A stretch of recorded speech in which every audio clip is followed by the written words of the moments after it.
Legalizing marijuana in Killeen. Why many voters do want it to happen. The top county prosecutor says it won't stop you from getting in trouble, however. We break down what this all means. Plus, making campuses safer. What a safety expert says needs to be done on Texas campuses to make sure your kids are safe this school year. Plus, Texas gubernatorial candidate Beto O'Rourke had some colorful language for an alleged heckler. We're going to let you know exactly what happened yesterday. Good evening, everyone.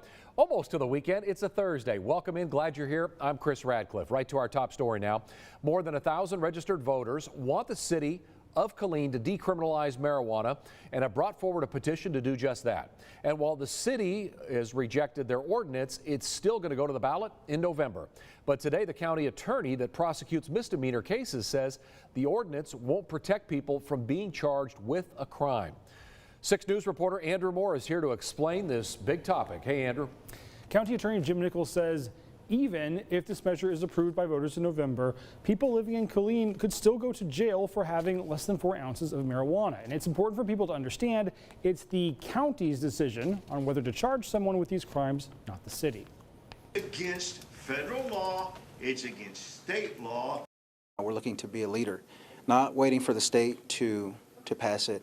After a heated discussion in July, the Killeen City Council rejected adopting the ordinance now, and that sent it to November's ballot. The proposed ordinance states that Killeen police officers will not be able to issue citations or make arrests for Class A or B misdemeanor offenses related to marijuana. It then states police can only make such an arrest for a felony-related investigation.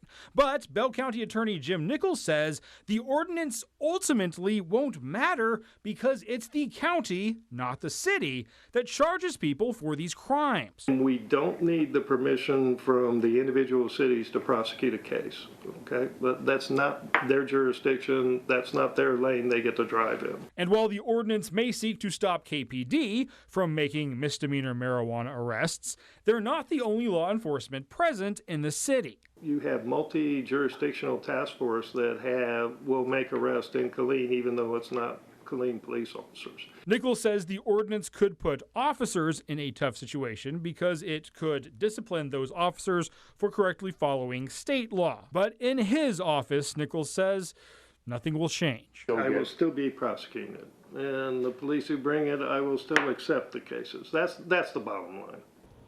Finally, Nichols also said if a Killeen officer was disciplined for correctly following state laws instead of this ordinance, that could actually leave the city open to a lawsuit. So there's a lot of complications here to still figure out. Chris? Yeah, we're going to have to keep watching.